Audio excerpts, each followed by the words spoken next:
Hi, everyone.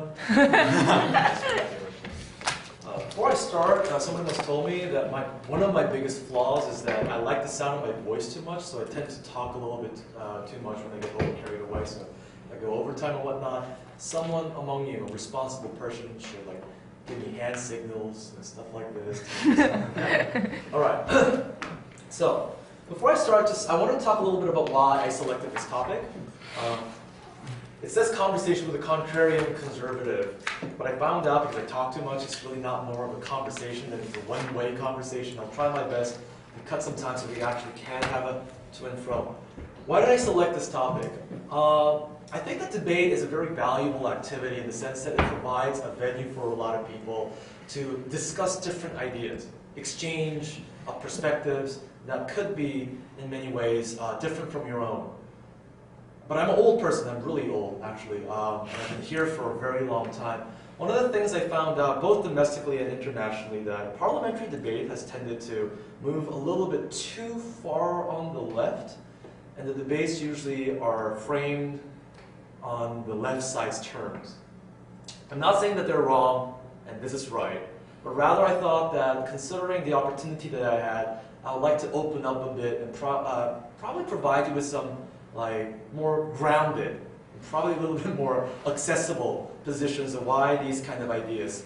I said conservative, but they're not technically always traditional conservative positions. They're also somewhat the opposite of the mainstream liberals' positions on this, and I would like to try to give you a little bit of, some perspective on that. So that's why I'm starting this. Your textbooks probably have this in a different order. I can change this for sake of time management. I'm starting with the aliens first. So it's the one that has the slide with a lot of little people, pictures, and graphs. So yeah, start with that. First section is called Aversion Against Aliens, Matters of Jobs. Before we start, I'm going to show you a video of a comedian named Kwan on issues of immigration and jobs.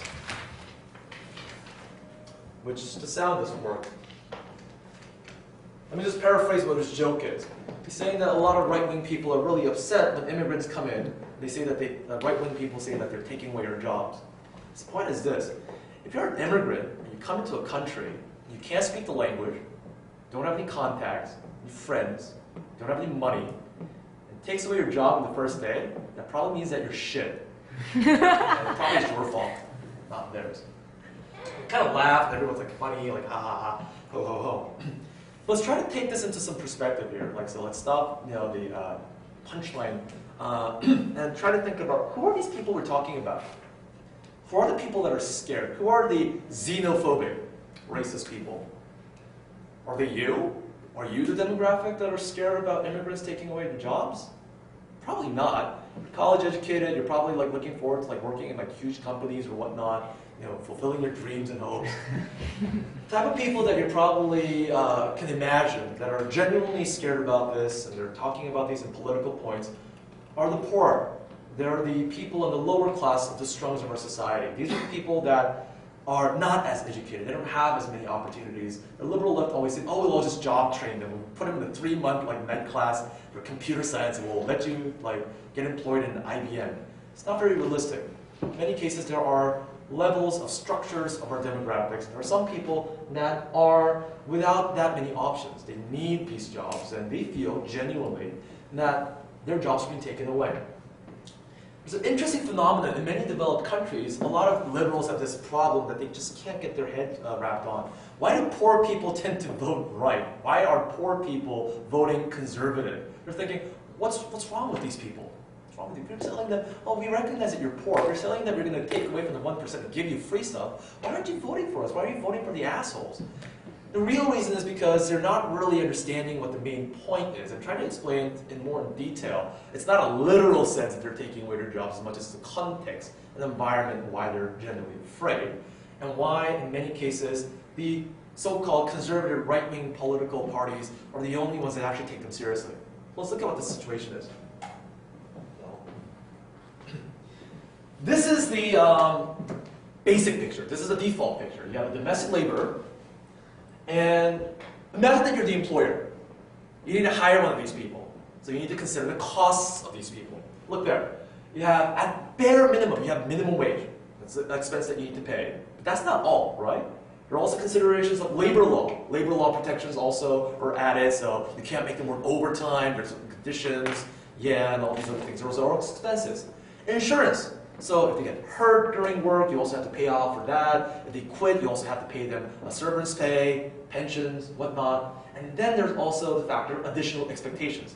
Not a lot of people expect to earn minimum wage and expect that to be a living wage. So there's a lot of additional factors. All of these things combined is a total cost of expenditure that you need to expect in hiring an individual. Now, if you have employers and domestic laborers, think of labor as like any other commodity.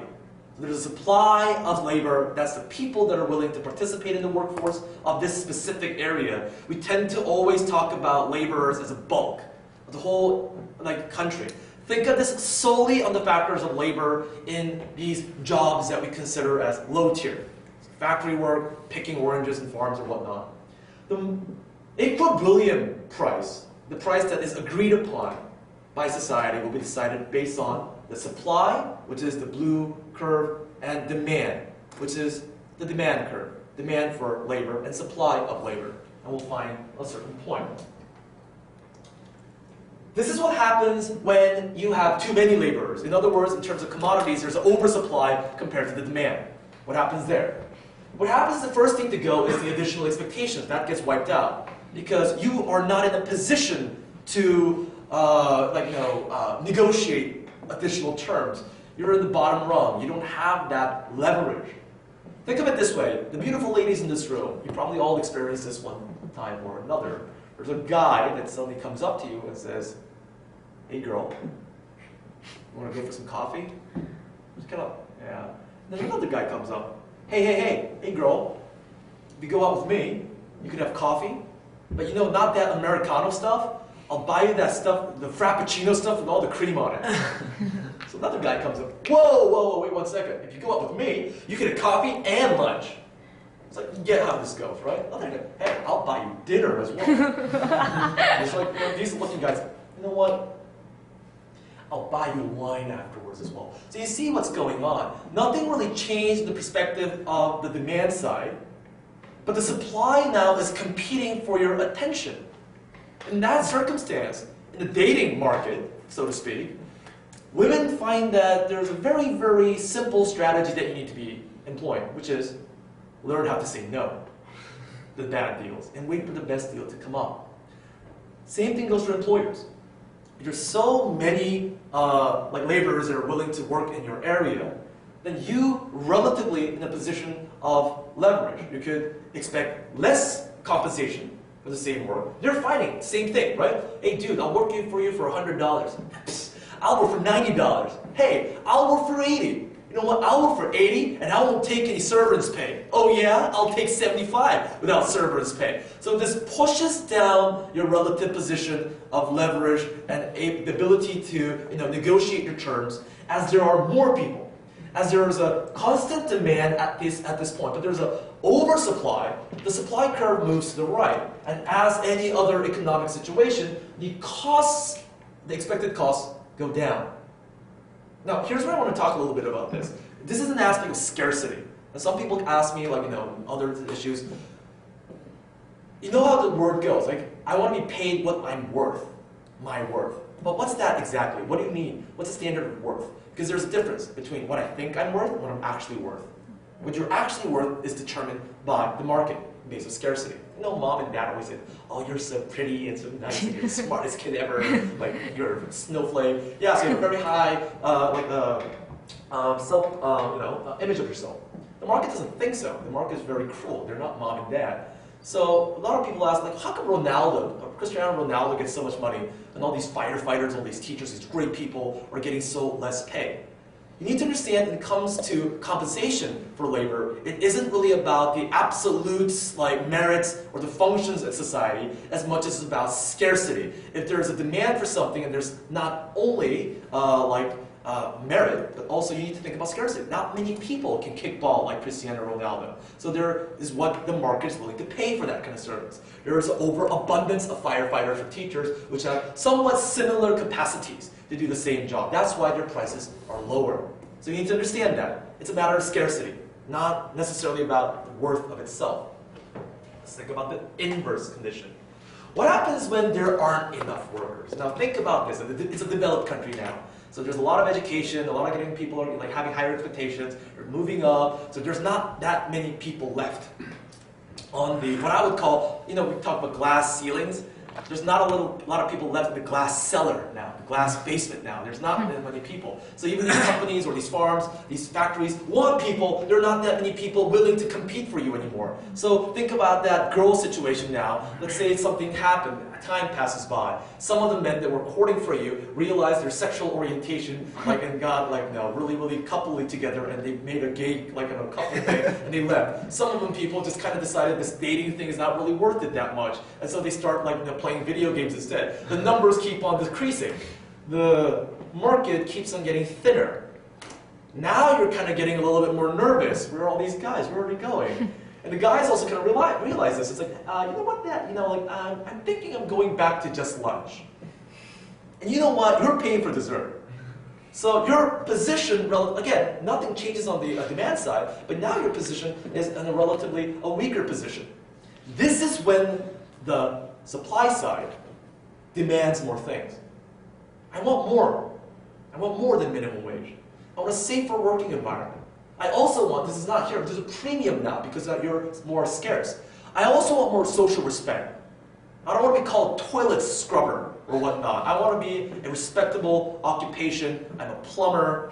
Call me as what I am. I'm a contributing member of society. There is a constant demand for better working conditions. And then normally, if nothing changes within this context and the balance is kept, that happens because the supply curve now is moving to the left side. So your cost, your worth, goes up. This is what we normally expect. And if you're a national citizen within this context, and a citizen that kind of is in a position where you're kind of stuck in the glass cellar, you kind of expect better things to happen. But it doesn't happen. Why? Because like any other commodity, the labor market now is becoming more and more of an international market. What happens when you import things instead? What if there's an over-import situation? Compare these two now. Of course, we're going to talk about immigrant laborers that are not illegal, but for the time being, let's talk about that scary right-wing stuff, illegal immigrants from Mexico, illegal immigrants from Muslim countries. Basically, everyone with a brown face that starts with an M, they're coming to take our jobs. Look at the costs. As an employer, this is the cost that you need to pay. This is an illegal immigrant worker. Look at what changed.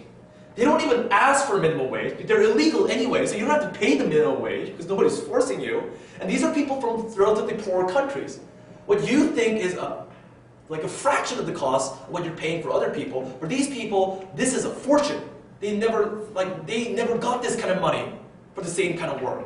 So they're more gladly joining in. Their expectations for their compensation of labor is already lower, and they're just really happy just to be working for these kind of wages. So there's, first of all, a discount from the minimum wage to start off with. You can't expect labor law protection because you're here illegally. You could beat them, you could make them work overtime. If you're a lady, they can also probably come and grope your butt a bit. You can't report this to the police because then they'll be deported. So you also don't have to pay any of these costs that you need to enforce. There's also, of course, there's no insurance. So if you get hurt, it's your fault. If you quit, that's your fault. And of course, you can't expect additional expectations. You're not even paying the minimum wage. The costs of labor to hiring an illegal immigrant, therefore, is that much. Look at the difference. Look at the difference. And this is also, we'll talk about this a little bit later. Think about a condition, a situation, a social environment where you, as a right-wing conservative, say that we are not against immigrants, we're against illegal immigration, and they try to shut you up. You're xenophobic. You're racist. How dare you? You're simply coming in here to try to make a living and have happy time, and provide for their families, and they're productive workers, and they're doing the jobs that you won't do.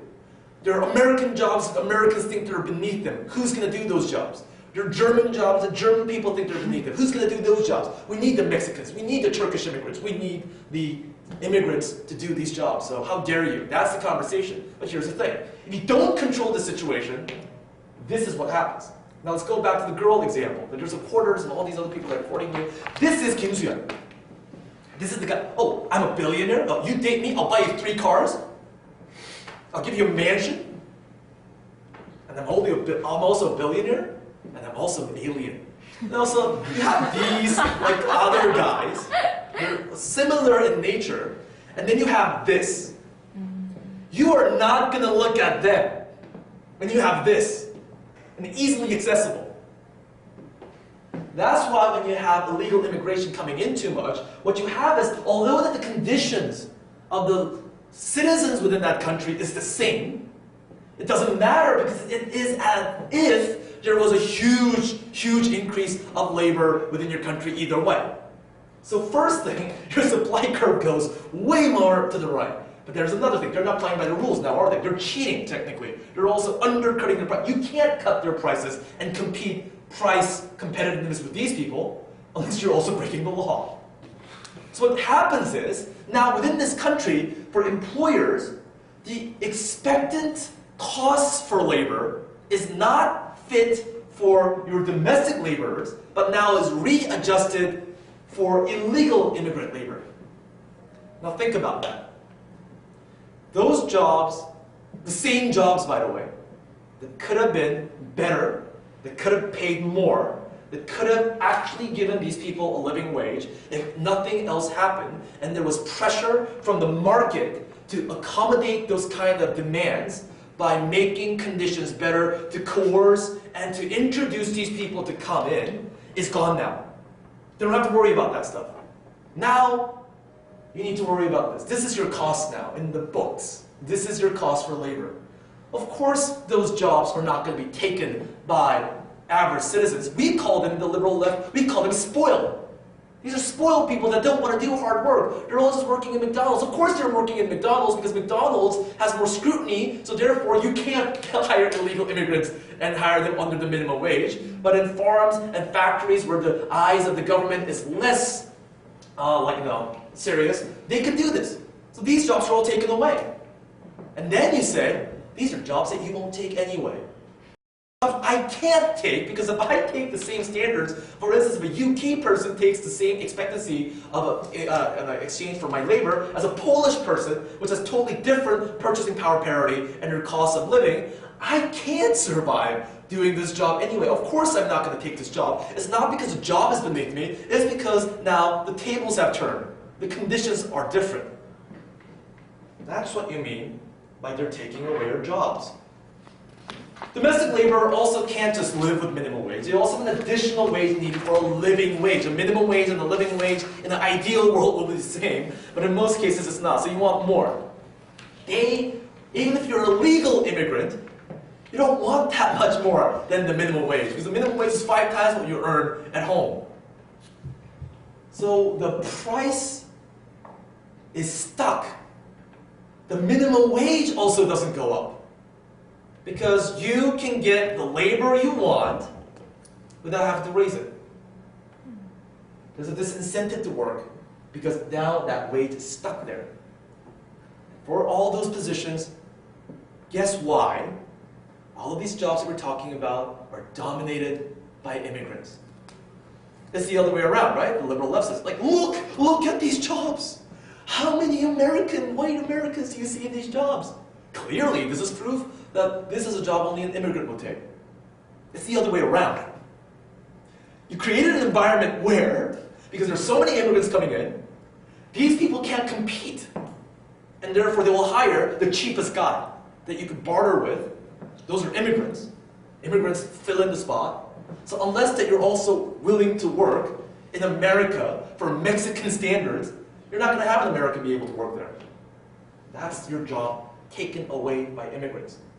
That's why people that have no choice but to work in factories or farms are afraid, they're scared, and they're angry. And whenever they point this out, society calls them xenophobic, white privileged assholes that don't know their place. Shut up. You're inhumane. Shut up. This is a common theme that I'm going to talk about in this conversation. The liberal left wasn't like this. I was liberal. I was very, very liberal. I loved John Stuart Mill, but there was a problem I realized. The liberals started to do stuff that I didn't like about the conservatives when I was a liberal. They liked shutting people up. They like censorship. They don't like a conversation. Try to look at the news and see where the debate stops. You talk about gender issues, somebody calls you a sexist, the debate stops. You talk about race issues, somebody calls you a racist, the debate stops. We have an immigrant issue, somebody calls you a xenophobe, the debate stops. We don't talk about these issues, and soon it feels like there is no debate. The debate's over. It's a gone issue like slavery. The only media that will cover this are now branded like Fox clones, like Fox News Network. They're the crazy like news networks. They talk about this. Oh, they're just fueling, brainwashing poor, unfortunate poor people. How tisk tisk. They have poor people voting for conservatives. Ah, misguided, stupid people. Tisk tisk tisk. If we could only enlighten them and educate them so that they could embrace the true, like, you know, like the true meaning of like what is a good life. That's how we learn to run the debates. These people are never heard of. There's a lot of stuff to talk about because of time constraint. Let's talk about the next issue, about aliens. Now, this is a matter of demographics. It's not only about labor, it's also about a matter of population. Let's talk about population for a while. Look at Angela Merkel. I love Angela Merkel, by the way. She looks like this really nice grandma that always gives you cookies, even though you said, I don't want any more. And grandma is stuff, like no more cookies. Like, you need to eat more, honey. Like, look at you, you're all bones. Grandma, these are not bones. So she looks like a very nice lady, but she can also kick ass. So she's a really cool lady. But, you know, let's look at what she says about the Syrian refugee crisis. She doesn't only say that we have a moral, humanistic imperative to do this. There's also a practical element, right? Remember, like, we need more people. We need more population. We need to accept these people. These people will fill in our population that the German people alone can't fill in. So you need to also understand that thing. Immigration has very close ties with population problems, population growth. Let's talk about this. Let's talk about demographics for a while. What is a good condition for a potential child bearer, for men and women? What's a good condition? There are three factors, I think, that influence a person wanting to have a child or not having a child.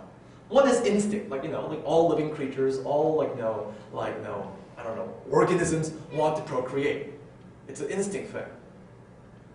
Then there's positive government support. These are legal supports. These are the kind of the official things, like, you know, giving maternity and paternity leave, providing more avenues, you know, daycare, like, you know, something that Korea tried to do, and suddenly, after 2 years, like, I thought about it, nah, fuck it, no. But let's say that we continued that. That's positive government support. All these nice things. And we also have positive social support. That's a little bit different. Government support and social support is a little bit different. And it's also, by the way, different from social pressure. Social support is kind of things like, oh, you know, families, that's so wonderful, like, oh my God, that's so beautiful, you know, family values. By the way, think about this. If I'm a politician, I come out and say, I am a politician, I am a candidate you could trust. If you vote for me, I will support family values of this great nation of ours. Vote for me. I'll support your family values. Tacky Texan accent aside, do you think I'm right-wing or left-wing? Right wing. Mostly right-wing. Because if you look at liberals, they mostly emphasize more on what? Individuals. Individual rights. Your right as a woman. Your right as a man. Your right as a child. Republicans, or conservatives in most cases, they're more... Michael Sandel talks about this in his book, Public Philosophy. Conservatives also tend to be communitarian. So you think more about communities, units that are not just simply individuals. Liberals are more about individuals, empowerment of individuals as an independent sector. But, you know, like these things. What's a good thing you could talk about in social, you know, like in Korea, moms are called like mamchum, so, you know, 일베 people go and like do weird crap. You know, not letting them do that, you know, like suppressing that. That would be a good public support, positive support from society. So those kind of things. Good combinations of a society that garners families and whatnot. That's positive variables. What's a bad condition for childbearing? You take all of these two out. All that's left is the instinct to have babies. That's it. You know, like Korea does. You know, what do we tell women? Oh, you know, like you have the rights to have work, but also like, you know, be a mom. So we expect you to become what? We expect you to become super moms, right? Do both. But, you know, yeah. If you have a kid, it's your fault. It's your choice, right? You wanted it. So, you know, do whatever. No support is a bad condition. This is a lot of reasons why a lot of countries are seeing, not all of it, but some of the reasons why it's becoming harder and harder and harder for developed countries to see their own nationals having a lot of children. Now, look at me. These are quotation marks. I'm being ironic. This is called one of the side effects of feminism. Why? If you tell women that you are more than your biological function of being a walking incubator, that you don't have to live a life with this animal, like breeding pattern where you have 14 kids and die in the process. You can also have a job, a career, aspirations, hopes and dreams. Women tend to take that seriously. So if you look at countries that have the highest population, like birth rates, they're mostly countries, no offense, are somewhat more economically and socially backwards. So we're talking about third world countries. I won't name any countries because they might get offended, but you know what I'm talking about. We're talking about extremely backwater societies that have the most children. The most developed countries, because women are busy doing things that they want to do, tend to have less children. I call these stage 1 societies. Stage 1 societies are primitive societies, but primitive is kind of a strong word. Some people, like Dr. Warren Farrell, for instance, states that these societies are survival-based societies, where traditions and cultures are based on survival and populating the societies. It almost goes to the point 1930s even, the 1930s. So stage 2, mostly countries are after World War II and prosperity. Even up to that point, think of how we used to fill in the gap. That is not enough for this instinct to have children. How do we fill the gap to make people have a lot of children? We give social pressure. We force people, their obligations, their duties, we shame you, and sometimes we also enforce it quite violently. Quick quiz. Do you know the derogatory term for homosexuals, the faggot?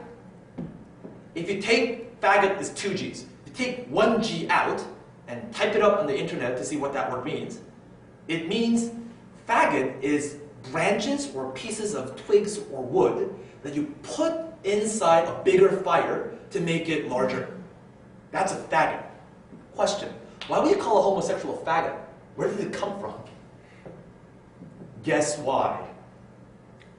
Wink, wink. It started from the medieval times. We used to burn faggots. We used to burn homosexuals. Okay, this section of the Bible says that God doesn't like you. Okay, here we go to the town center. We're going to tie you up on a stake and we're going to burn you. So that's why we call them faggots, because we used to burn them. Is there a female equivalent of a faggot? Witch. There you go. You want to know what a witch looks like? Try to avoid that burden. Try to be the woman that's born 17 centuries too early. I don't want to have children. I don't want to be sold off like a property to a man that I don't know. I want to be an independent person. I want to live on my own. I want to live on my own terms. There you go. That's what a witch is. But try surviving that. Try surviving that pressure and not dying. So that's the society that we used to have. But we also have much more subtle ways, right? Oh, women, you're more feminine if you have more children. You're more motherly like if you stay at home. It's the feminine thing to do. Right? There's a lot of societal pressures. If you don't have children, we ask, what the hell is wrong with you? Don't you worry, like women, your biological clock is ticking. Tick, tick, tick. Won't you be lonely if you're 65 and no children and have no one to take care of you? There's a lot of social pressure going on. That's stage 1. That's primitive. That's barbarian. An ideal transfer would be taking this social pressure out by the demands of the citizens and replacing it with an ideal condition. That would be nice. That'll be nice, except that doesn't happen very often. On the left, we have the traditional nationals, domestic citizens in a developed country. And they don't want children. So they start demanding, like dudes, give me more paternity leave, maternity leave, systems, whatnot, legal protection, whatnot. If you don't, we won't have more children. So the government needs more children. But again, we're in an international market. Suddenly, these people out of nowhere say, we will have the children. Oh, we'll come in, we'll fill in your population, but we will also have the children. The Mexicans, Muslims in Europe, most of these immigrants are probably the most active when it comes to childbearing as well. There are several reasons for this.